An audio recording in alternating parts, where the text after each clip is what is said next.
Meanwhile, a new study from the Federation for American Immigration Reform, FAIR, given exclusively to this show, shows the scale on which the United States is being plundered. Every year, FAIR found, foreign-born workers send about $150 billion in remittances to their friends and family overseas. That's more than the GDP of 18 American states. Illegal aliens alone are remitting $28 billion a year. That's $28 billion leaving this country, going abroad every year from people who don't even have the legal right to work here in the first place, but are benefiting, of course, from all the extras: free health care, free education, subsidized housing, food stamps, who knows what else. The remittances are not taxed. In the case of illegal immigrants working under the table, their original earnings have never been taxed either. So this is a disaster, but it's not a natural disaster. We could have prevented it. With a wall, mandatory e-verify, remittance taxes, an efficient deportation process, you could easily fix this crisis. It wouldn't take much. It's not fixed because Congress doesn't want to fix it. Just today, HUD Secretary Ben Carson faced a hostile reception on Capitol Hill. Why? Because he dared to suggest that illegal aliens should be ineligible for public housing. Watch this exchange with Congresswoman Carolyn Maloney of New York. Mr. Secretary, the D in HUD does not stand for deportation.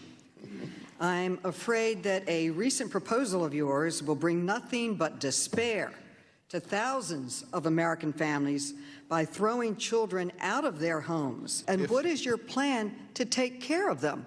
If you read the rule carefully, you will see that it provides a 6-month deferral on request if they have not found another place to live.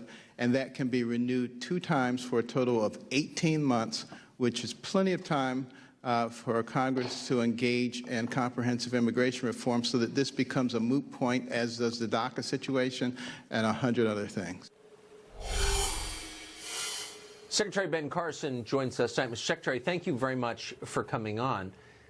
As you well know, Congresswoman Maloney called your proposal, quote, despicable, but it's my understanding that it's illegal for illegal aliens to be living in public housing in the first place, is it not? That's correct. Section 214 of the Housing and Community Development Act of 1980 specifically states that the Secretary of HUD is prohibited from providing housing assistance to people who are in the country illegally.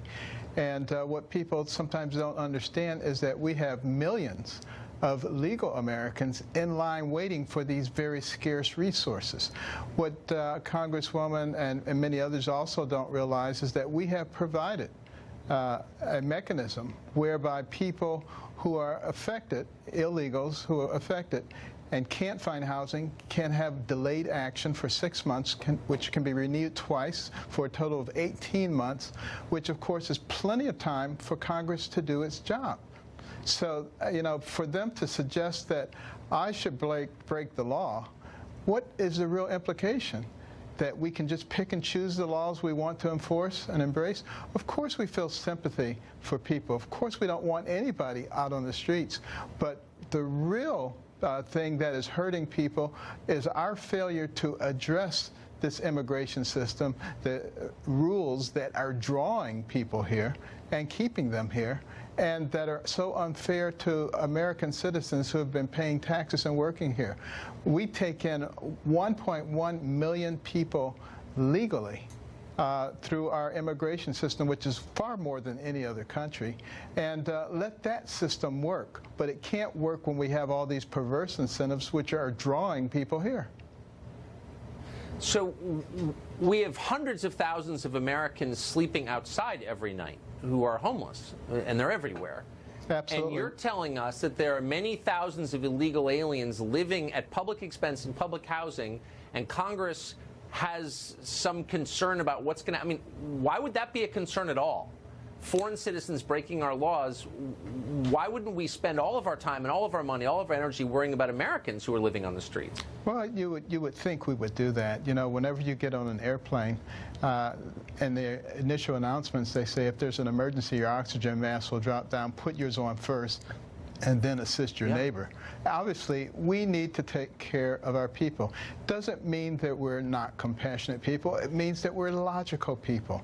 And let's take care of our people. I'm very happy. I told Congresswoman and others, if you can find a way that I can legally do what you want me to do, please tell me what it is. I'm all ears. How did she respond? Change the subject, of course. They don't seem to want to deal with the ideal that Congress is the one who makes the laws. Instead, they rather just say to you, why don't you break the law so that we can feel good about ourselves? Why don't they do their jobs? That's what they were elected to do. The American people have a real choice to make here. They need to decide what kind of people do they want representing us. And it can't just be somebody whose name you recognize. It needs to be people who are willing to roll up their sleeves and do the tough things that need to be done in order for our country to prosper. And when our country is prosperous, I think we can then turn our attention to some of these other countries and see what we can do to help them. But we need to get ours in order first. So Congresswoman Maloney is pressuring you to break the law. She is a lawmaker. She could try to change the law. She's not bothering. Isn't that prima facie evidence that she's not a serious person? I mean, that's buffoonish.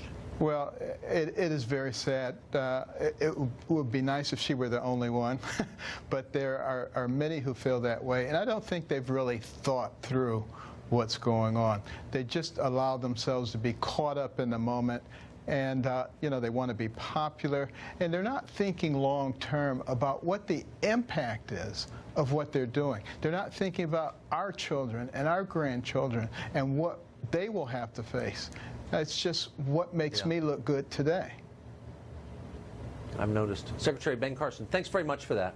Thank you, Tucker.